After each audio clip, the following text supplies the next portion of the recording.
Bismillahirrahmanirrahim. Assalamualaikum warahmatullahi wabarakatuh.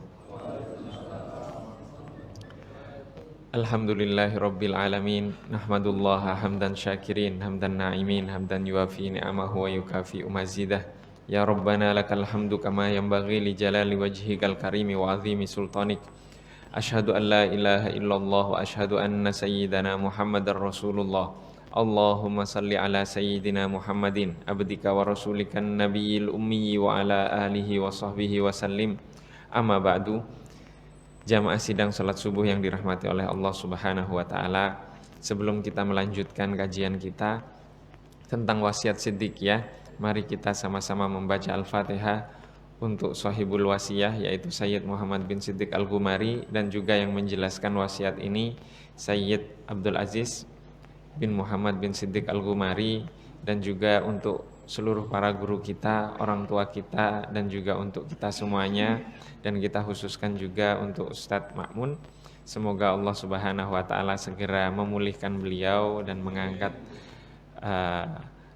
penyakit yang beliau alami, dan semoga kembali pulih dan kembali beraktivitas bersama kita semuanya di sini.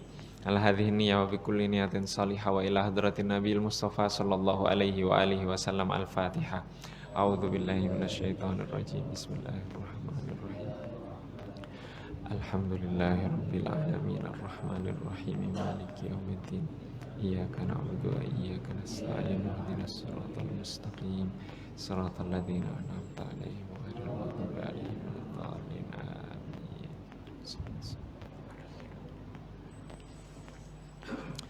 Jamaah yang dirahmati oleh Allah Subhanahu wa taala, pada kesempatan kali ini kita akan membahas tema dari wasiat Sayyid Muhammad mendirikan salat malam atau qiyamul lail.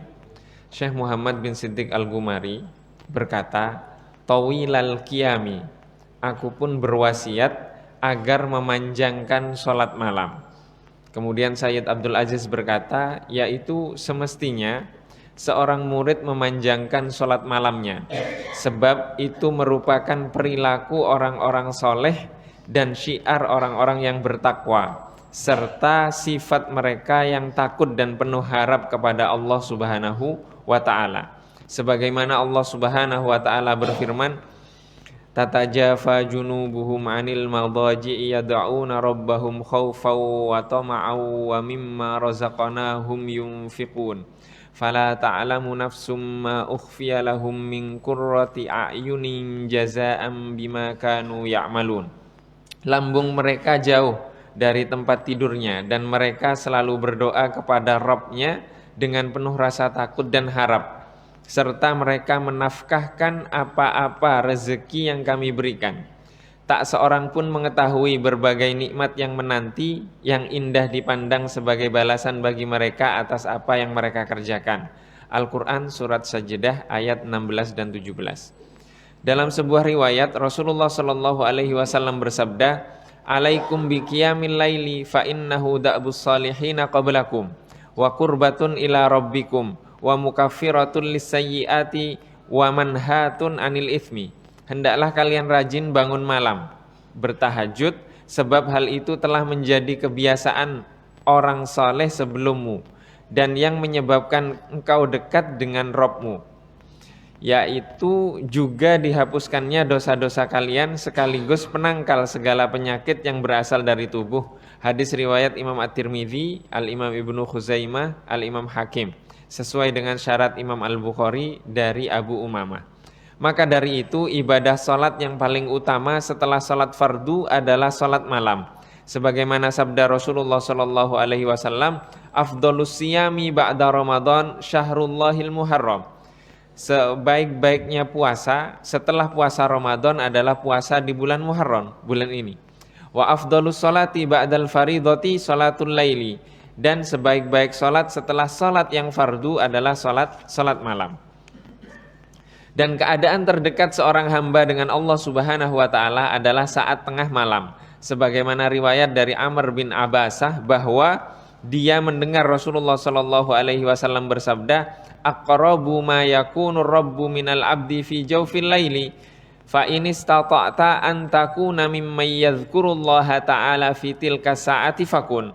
Waktu yang paling dekat antara Rabb dengan seorang hamba adalah pada tengah malam terakhir. Maka apabila kamu mampu menjadi golongan orang yang berzikir kepada Allah Subhanahu wa taala pada waktu itu, lakukanlah. Hadis riwayat Imam At-Tirmidzi dan Imam Ibnu Khuzaimah dengan derajat hasan sahih. Dan juga keadaan terdekat seorang hamba dengan Allah Subhanahu wa taala adalah saat ia sujud, seperti tersebutkan dalam sebuah hadis. Maka sudah sepatutnya bagi seorang mukmin agar tidak menghalangi dirinya dengan dua kedekatan, saat tengah malam dan saat ia sujud. Dengan begitu ia akan memperoleh kemuliaan di sisi Allah Subhanahu wa taala, sebagaimana perkataan malaikat Jibril alaihi salam kepada Rasulullah sallallahu alaihi wasallam, wa'lam anna syarafal mu'mini qiyamuhu billail. Kemuliaan seorang mukmin, ketahuilah kemuliaan seorang mukmin adalah dengan qiyamul lail. Hadis riwayat Imam At-Tabrani dari Sahal bin Sa'ad dengan sanad hasan. Jamaah yang dirahmati oleh Allah Subhanahu wa taala, qiyamul lail sudah kita dengar sejak kita kecil, sejak kita belajar tentang makna qiyamul lail itu. Pasti di sini dijelaskan bahwa ini adalah perilaku orang-orang soleh. Orang yang paling soleh siapa? Nabi Muhammad. Nabi Muhammad itu orang yang paling soleh. Tidak ada yang lebih soleh dari Nabi Muhammad Sallallahu Alaihi Wasallam. Bagaimana contoh salat malamnya Nabi Muhammad Sallallahu Alaihi Wasallam? Contoh salat malamnya Nabi Muhammad, kaki beliau sampai bengkak ketika beliau salat. Bahkan ketika Sayyidah Aisyah menanyakan, kenapa engkau seperti ini Rasulullah? Bukankah sudah dijamin? Artinya yang lalu diampuni, dilindungi Nabi Muhammad, yang akan datang pun dilindungi dan diampuni. Dijamin dunia, dijamin akhirat. Kenapa kok sholatnya masih seperti itu? Coba kalau kita dapat jaminan masuk surga, yakin kita sholat? Karena yang kita cari sudah kita dapatkan. Tapi Rasulullah tidak seperti itu. Maka ini contoh dari orang-orang soleh, perilakunya adalah dengan qiyamul lail, salat malam.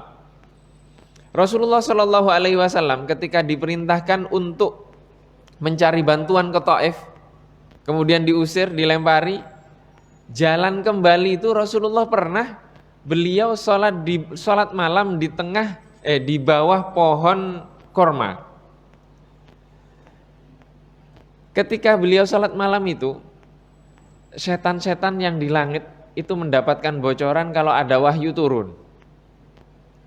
Kemudian mereka keliling dunia mencari wahyunya turun kemana. Ternyata yang menerima adalah Nabi Muhammad SAW dan dibaca ketika qiyamul lail itu. Jadi kalau ingin dapat ilham, qiyamul lail. Kalau ingin dapat petunjuk, qiyamul lail. Jadi setan jin waktu itu keliling. Makanya Nabi Muhammad ketika itu sempat hilang. Kenapa hilang? Diajak jin untuk berdakwah ke mereka. Jadi jangan dibalik. Kalau sekarang kita yang nyari jin, kita yang nyari jin, jangan jin yang nyari kita. Jin yang nyari kita belajar kepada kita. Itu banyak cerita seperti itu. Ini Sayyid Muhammad yang menuliskan wasiat ini, Sayyid Muhammad bin Siddiq Al-Ghumari. Itu di makam beliau, kalau malam itu kadang tasbihnya itu mutar sendiri. Tak tak tak tak tak tak tak gitu. Itu siapa? Katanya biasa seperti itu. Murid-murid beliau yang jin pun katanya kadang ya berzikir gitu. Berzikir kadang datang, dan itu banyak kisah-kisah seperti itu, dan itu biasa saja, nggak usah takut. Kenapa? Rasulullah diajak jin untuk berdakwah. Artinya umatnya pun ada yang seperti itu. Karena apa? Karena mewarisi ilmunya Rasulullah. Jangan dibalik. Jangan dibalik kita yang nyari jin biar sakti, enggak. Tapi jin yang nyari kita, belajar kepada kita, iya. Karena apa? Karena Rasulullah seperti itu. Ini kenapa kita qiyamul lail bahas jin? Ini Rasulullah Shallallahu Alaihi Wasallam. Dan kemudian para ulama pun demikian, para sahabat pun demikian. Para tabi'in pun demikian. Qiyamul lail. Qiyamul lail itu menjadi ciri dari orang-orang yang soleh.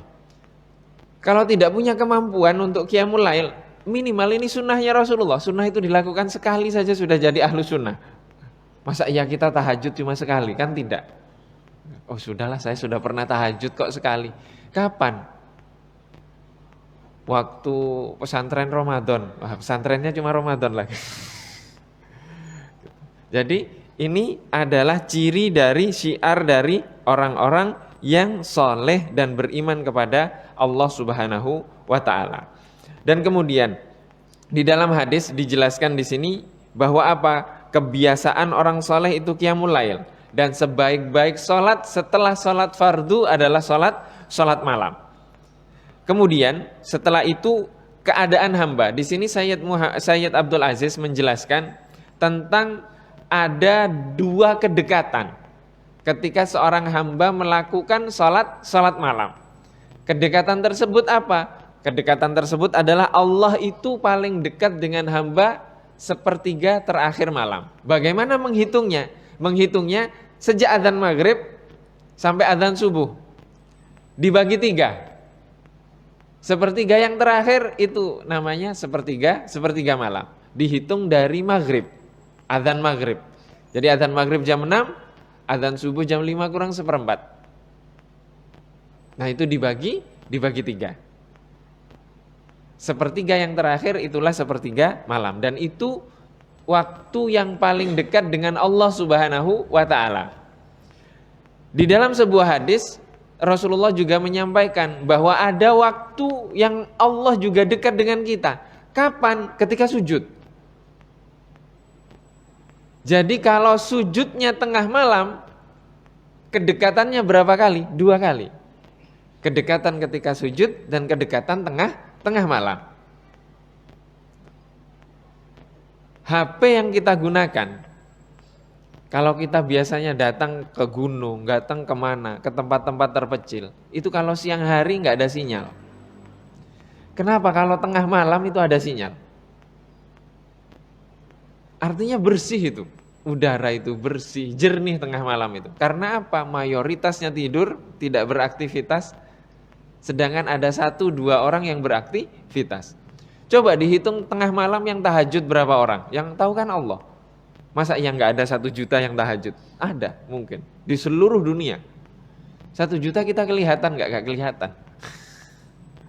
Maka waktu tengah malam itu adalah waktu yang khusus untuk kita mendekat kepada Allah Subhanahu wa ta'ala. Jamaah yang dirahmati oleh Allah Subhanahu wa ta'ala, tema selanjutnya adalah memperbanyak puasa. Syekh Muhammad bin Siddiq radhiyallahu ta'ala anhu berkata, kathiros siyami, aku pun berwasiat agar memperbanyak puasa. Aku berkata, Sayyid Abdul Aziz berkata, sebab ibadah puasa tidak ada amalan yang semisal dengannya. Sebagaimana riwayat dari Abu Umamah radhiyallahu ta'ala anhu, ia berkata, aku berkata kepada Rasulullah sallallahu alaihi wasallam, wahai Rasulullah, tunjukkan kepadaku suatu amalan yang Allah Subhanahu wa ta'ala berikan manfaatnya kepadaku.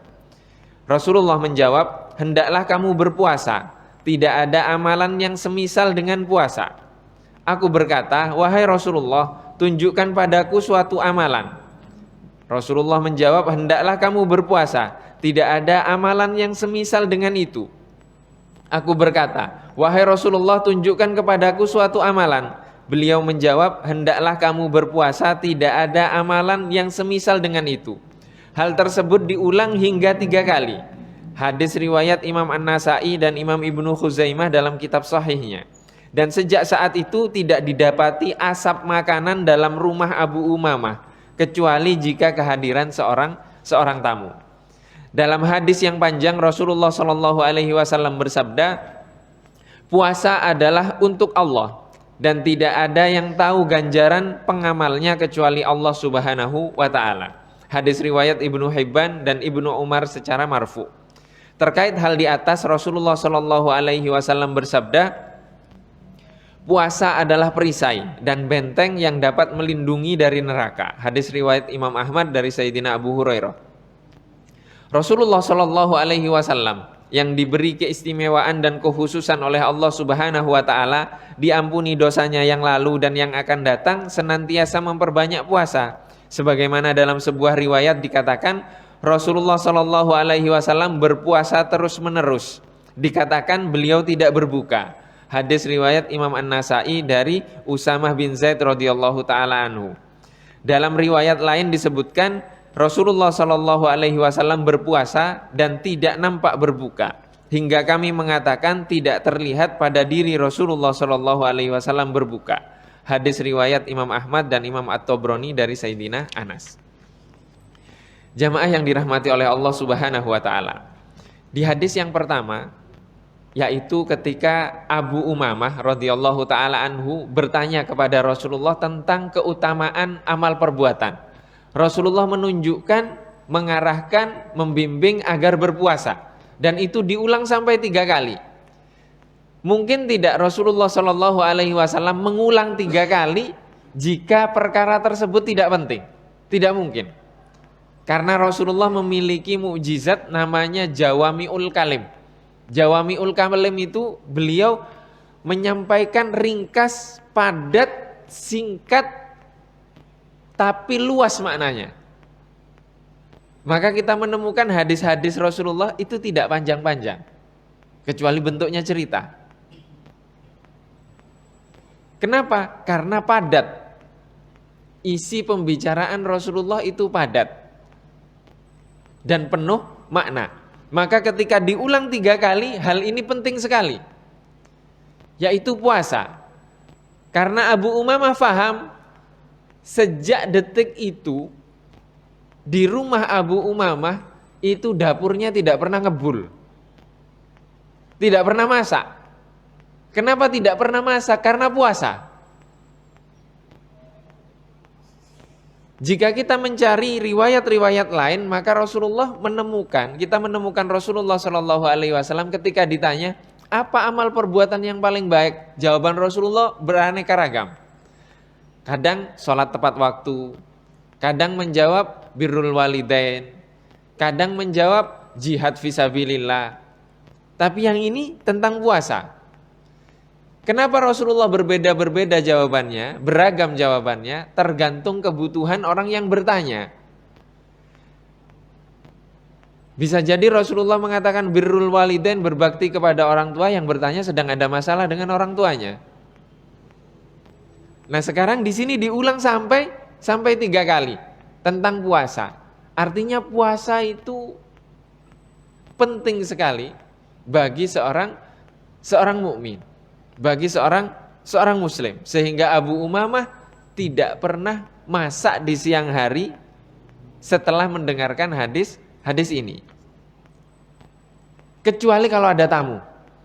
Kalau ada tamu masak untuk tamunya. Ini contoh bagaimana sang murid menerima nasihat dari guru dan langsung dilaksanakan dan diistiqomahkan. Dalam hadis yang panjang Rasulullah Shallallahu Alaihi Wasallam juga bersabda, puasa untuk Allah. Jadi ada tidak amal ibadah yang tidak dijelaskan pahalanya? Semuanya dijelaskan kecuali puasa. Dan ini bukan hanya untuk Ramadan, tapi seluruh ibadah puasa yang dilakukan oleh seorang hamba itu pahalanya terserah Allah. Kalau sudah terserah, mungkin tidak mungkin sama. Tergantung apa? Tergantung kualitas keikhlasannya. Di hadis-hadis yang setelahnya ini menjelaskan bahwa Rasulullah itu puasa terus. Maka di sini kita menemukan perbedaan pendapat. Boleh tidak puasa nyambung itu? Boleh. Sebagian mengatakan boleh, sebagian mengatakan tidak boleh. Yang tidak boleh membatasi dengan apa? Dengan puasa Daud. Sehari puasa, sehari tidak puasa. Sehari puasa, sehari tidak puasa. Itu maksimalnya. Tapi ada yang membolehkan dan banyak yang melakukan itu. Puasa sepanjang tahun, kecuali hari-hari yang diharamkan. Ingat ya, kecuali hari-hari yang diharamkan. Mustahil ulama yang berpuasa sepanjang tahun itu mereka berpuasa di hari Idul Fitri, itu mustahil. Mustahil itu. Karena apa? Karena melanggar. Mustahil puasa di hari Idul Adha, itu mustahil. Mustahil puasa di hari tasyrik 11, 12, 13 Zulhijjah, itu mustahil. Jadi puasa mereka tidak berpuasa 5 hari itu saja. Selain itu mereka berpuasa. Banyak yang melakukan seperti itu. Namanya puasa dahar. Nah, di sini Rasulullah SAW sering terlihat. Ini riwayat yang mengatakan Rasulullah sering terlihat puasa tapi tidak berbuka. Sering terlihat seperti itu. Nah, di sini kita jangan samakan kita dengan Rasulullah. Jangan samakan kita dengan Rasulullah. Rasulullah beda dengan kita. Rasulullah mau nggak makan juga tidak apa-apa. Kalau kita nggak makan, tidur setelah itu. Diinfus lagi. Tetap kita ya puasa tapi tetap berbuka. Jangan sampai puasa nggak berbuka. Sahur tetap sahur, buka tetap berbuka. Ini Rasulullah Shallallahu Alaihi Wasallam.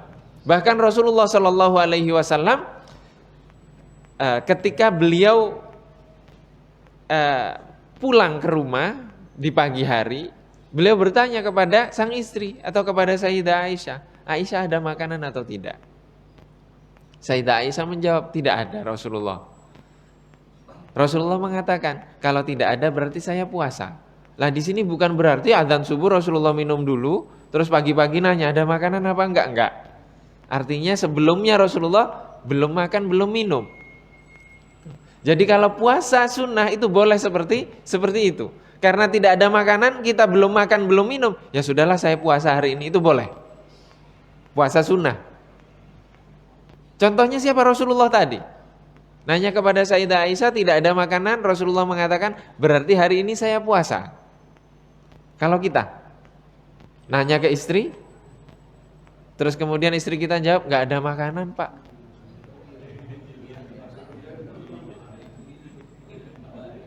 Kalau saya nanya seperti itu, saya ambil HP GoFood. Delivery gitu kan. Kalau sekarang seperti itu, mana kita? Sesekali kita coba seperti itu. Seperti Rasulullah Shallallahu Alaihi Wasallam, ada makanan? Oh nggak ada, saya puasa. Kita coba sesekali. Kapan lagi kita meniru Rasulullah?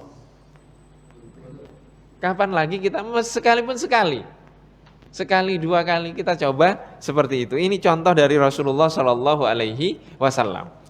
Jadi puasa ini penting sekali. Karena puasa itu menahan nafsu, menahan semuanya. Dan pernah kita ceritakan tentang rahib yang menahan hawa nafsunya.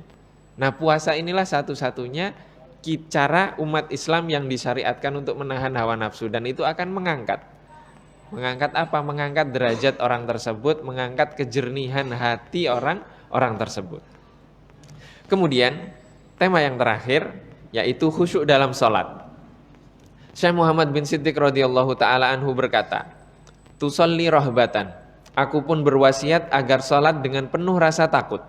Sayyid Abdul Aziz menjelaskan, karena orang yang sholat sedang berdiri dan bermunajat di sisi Allah Subhanahu wa taala, maka wajib melakukannya dengan rasa takut, cemas, penuh harap, khawatir, khusyuk dan merasa hina di hadapan Allah Subhanahu wa taala, sebagaimana Nabi Muhammad sallallahu alaihi wasallam bersabda, salat adalah kekhusyuan, ketundukan dan ketenangan. Hadis riwayat Ibnu Majah, An-Nasa'i, Ibnu Khuzaimah dari Fadl bin Abbas radhiyallahu taala anhu.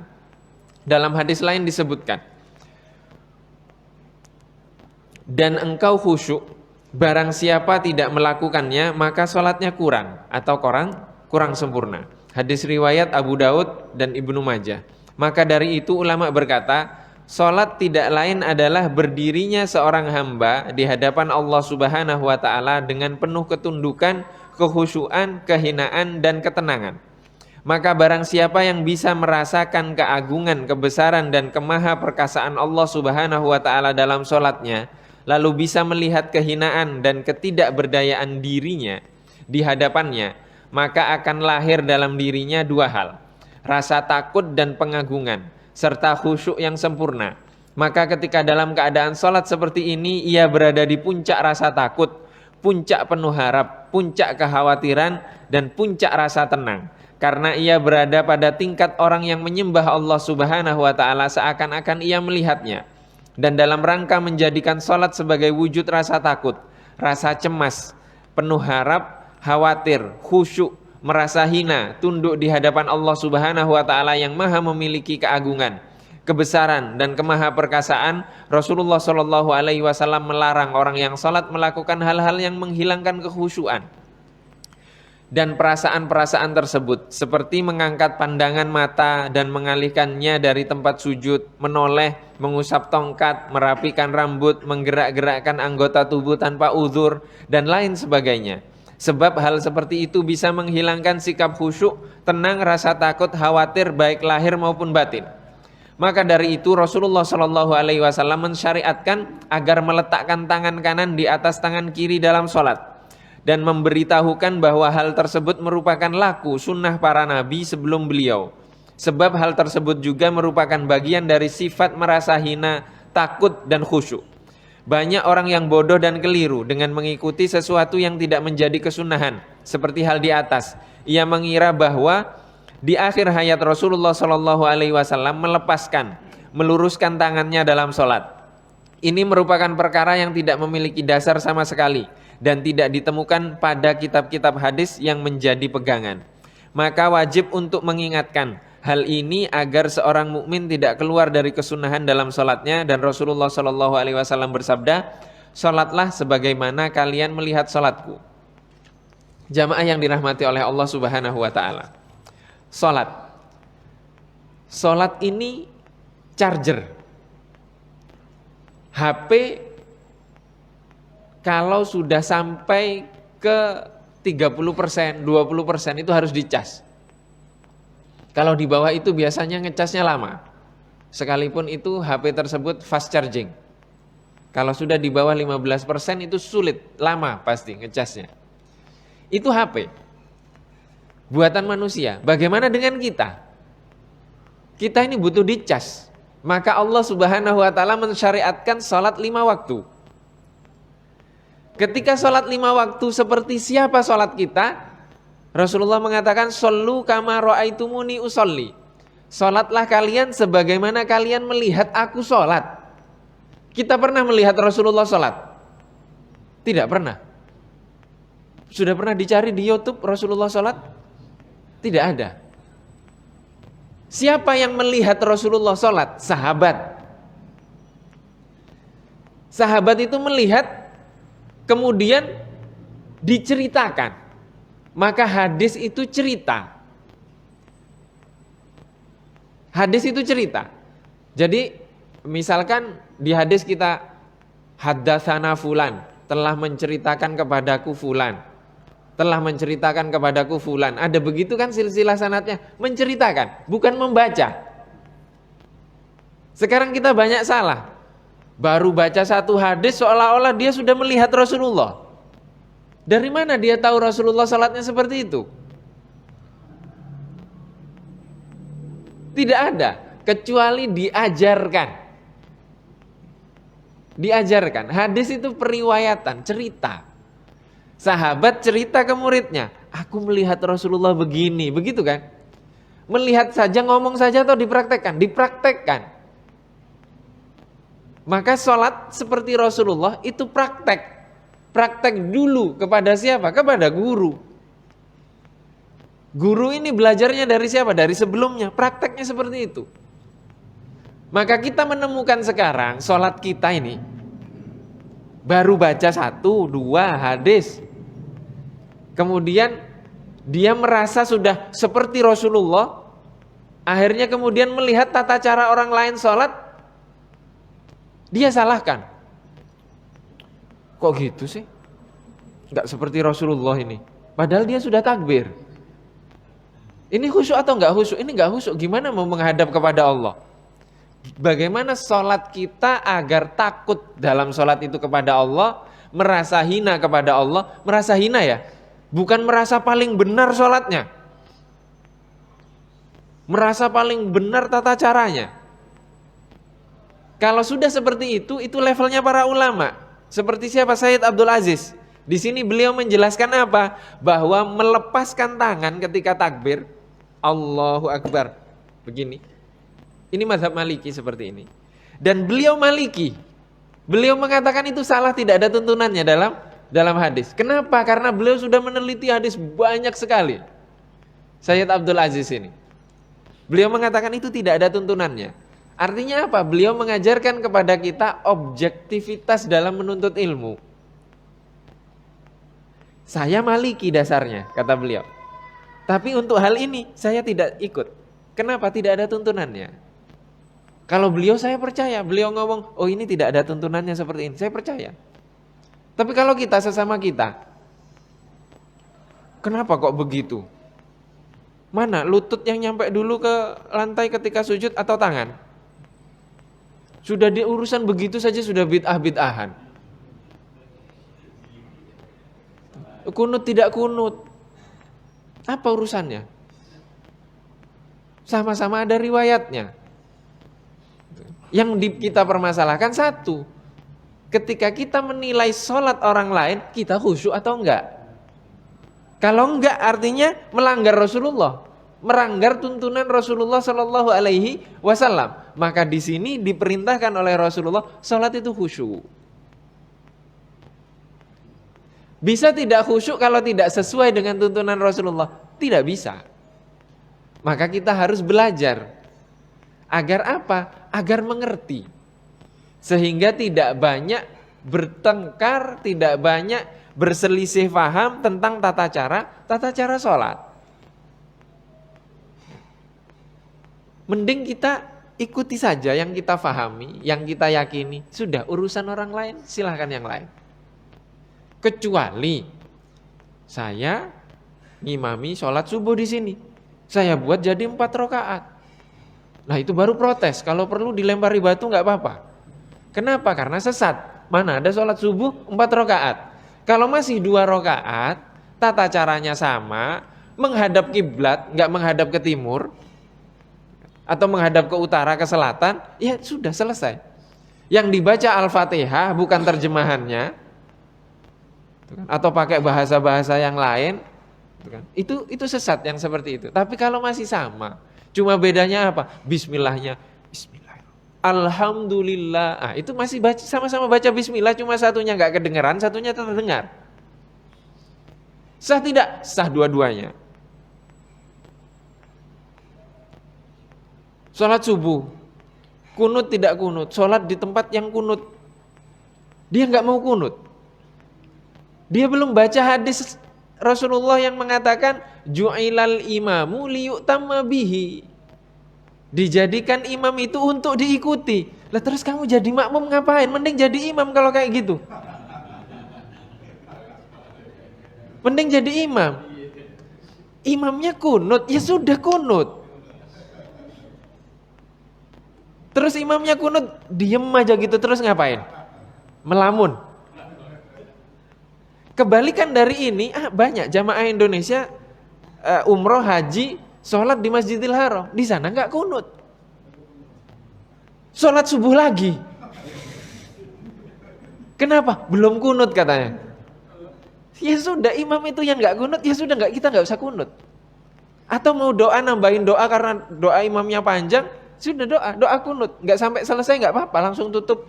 Wassallallahu ala sayyidina Muhammadin nabiyil ummi wa ala alihi washabihi wasallam, sudah selesai. Kenapa? Karena mengikuti hadis Nabi Muhammad sallallahu alaihi wasallam, dijadikan imam untuk diikuti. Nah, kalau kita mengetahui hal-hal seperti ini, imam biasa kunut, imamnya enggak kunut, tenang kita, enggak mikir, salah nih. Itu tetap khusyuk. Kenapa? Karena kita tahu. Karena kita tahu tuntunan dari Rasulullah Shallallahu Alaihi Wasallam. Maka mengerti tentang tuntunan Rasulullah itu penting. Agar apa? Agar sholat kita khusyuk. Agar sholat kita bisa menangis lagi dalam sholat. Tapi juga tidak bisa. Kadang imamnya juga kadang panjang-panjang. Bacanya, ini saya sakit kaki kok baca Al-Baqarah. Ada tidak di masa Rasulullah? Ada. Sayyidina Mu'adz bin Jabal itu pernah mengimami sholat. Rakaat pertama baca surat Al-Baqarah. Rakaat kedua Ali Imran. Sahabat di belakangnya marah-marah. Rasulullah ini gimana? Saya punya warung, saya harus berdagang, saya harus ke ladang, saya harus begini. Dipanggil Mu'adz. Dijawab oleh Rasulullah. Mu'adz, afattanun anta. Mu'adz, kamu tukang fitnah.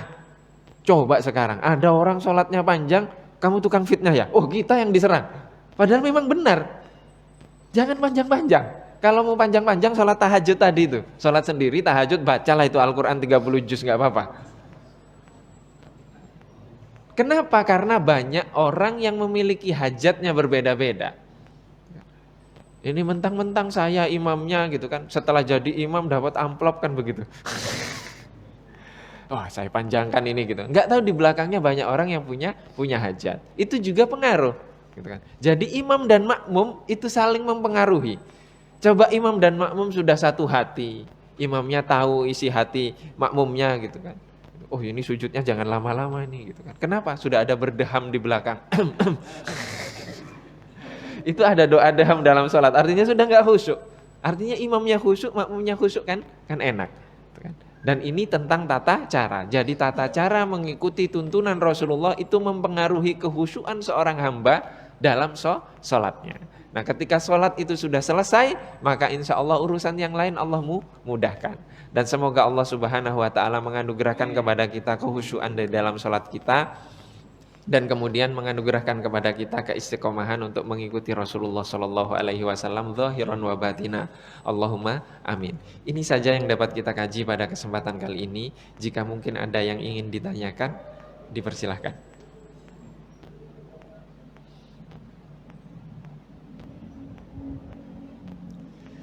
Tidak ada. Jika tidak ada, mari kita sama-sama tutup dengan sama-sama membaca doa kafaratul majelis. Subhanakallahumma wa bihamdika asyhadu an la ilaha illa anta astaghfiruka wa atubu ilaik. Wabillahi taufiq wal hidayah war ridha wal inayah. Wassalamualaikum warahmatullahi wabarakatuh.